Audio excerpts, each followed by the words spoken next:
Assalamualaikum warahmatullahi wabarakatuh. Sahabat Muslim, pada momen Idul Adha kali ini, mari kita mencoba melakukan permenungan tentang pelajaran atau ibroh apa yang dapat kita petik untuk menjadi pedoman dalam kehidupan kita. Tentu saja ketika kita dalam momen Idul Adha, kita akan teringat seorang tokoh besar dalam peradaban umat manusia, yakni Nabiullah Ibrahim, di mana beliau telah dengan ikhlas menjalankan perintah Allah, mengorbankan anaknya Ismail yang kemudian diganti oleh Allah dengan seekor binatang untuk dijadikan penyembelihan dan yang akhirnya menjadi syariat untuk umat Islam untuk berkorban. Sahabat Muslim, dalam Al-Quran surat Al-Mumtahanah ayat 4 Allah berfirman, A'udzu billahi minasyaitonir rajim. Qad kanat lakum uswatun hasanatun fi Ibrahim walladzina ma'ahu. Yang artinya, sungguh ada bagi kalian uswah hasanah atau teladan yang baik pada diri Ibrahim dan orang-orang yang bersama dengan dia. Uswah hasanah maksudnya adalah sebuah figur yang dijadikan panutan atau contoh oleh Allah Subhanahu wa taala untuk ditiru dari perbuatannya, dari semua kebaikan-kebaikan selama hidup beliau. Sahabat Muslim, Nabi Ibrahim dan keluarganya menjadi sebuah figur keluarga teladan yang patut ditiru oleh keluarga-keluarga Muslim. Nabi Ibrahim beserta istrinya dan anak-anak beliau merupakan tokoh sejarah peradaban yang sama-sama menyerahkan 100% ketaatannya kepada Allah, menyerahkan hidupnya untuk mengabdikan diri kepada Allah, dan mendedikasikan hidupnya untuk mendakwahkan agama Allah dan meninggikan kalimat Allah Subhanahu wa taala. Sahabat Muslim, beberapa hal yang bisa kita jadikan panutan, contoh, teladan yang dapat kita teladani dari Nabi Ibrahim beserta keluarganya. Di antaranya adalah yang pertama, Nabi Ibrahim memiliki semangat yang besar dalam menemukan kebenaran. Ini terekam dalam surat Al-An'am ayat 74 sampai dengan 78, di mana beliau sangat gigih untuk menemukan kebenaran siapa Tuhan yang berhak disembah. Ini diawali dengan kegusaran Ibrahim terhadap cara penyembahan ayahnya dan kaumnya yang menyembah berhala. Kemudian dilanjutkan dengan permenungan melihat alam semesta berupa bintang, bulan, matahari, dan semuanya itu tidak dapat memenuhi rasa kehanifan Ibrahim untuk menemukan Tuhan yang sesungguhnya. Sehingga kemudian dia berkata dan menyerahkan kepada Allah. Di dalam perkataannya adalah, La illam yahdini rabbi la akunanna minal qaumid dhalin.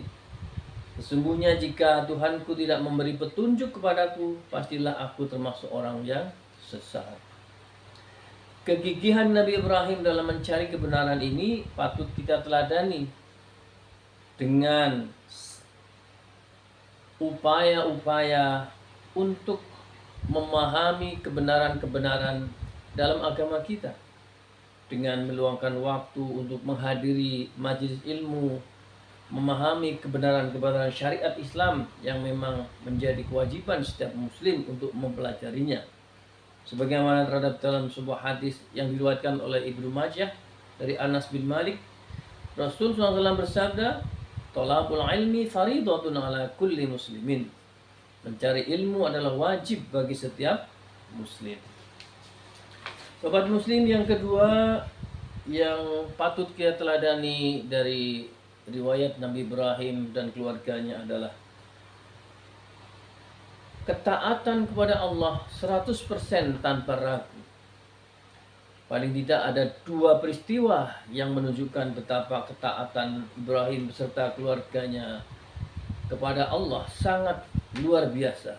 Yang pertama adalah ketika Ibrahim diperintahkan untuk meninggalkan anak istrinya, yakni Ibu Hajar dan Ismail yang masih bayi, di lembah yang gersang, tandus, yakni di Makkah dekat dengan Ka'bah.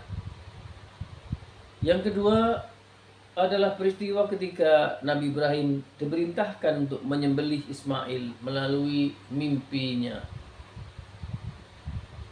Nabi Ibrahim menjalankan perintah Allah itu 100% dengan keyakinan tanpa ragu-ragu. Maka kita sebagai pemeluk Islam juga wajib meyakini apa yang diperintahkan oleh Allah sebagai kebenaran yang mutlak, yang tidak boleh kita ragukan. Kemudian yang dapat kita teladani dari Nabi Ibrahim dan keluarganya adalah bagaimana beliau memiliki keyakinan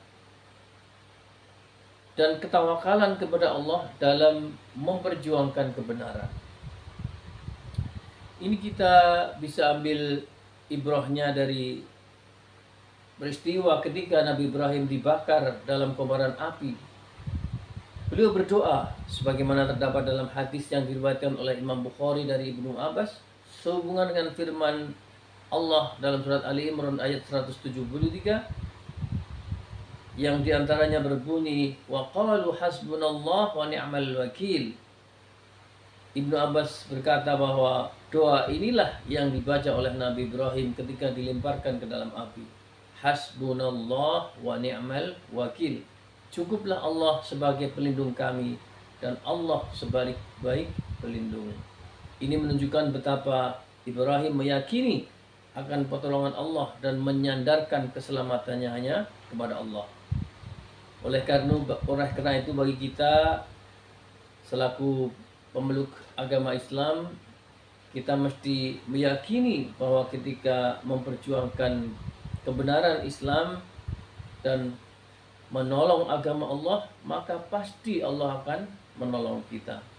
Jika kalian menolong agama Allah, pasti Allah akan menolongmu dan meneguhkan kedudukanmu.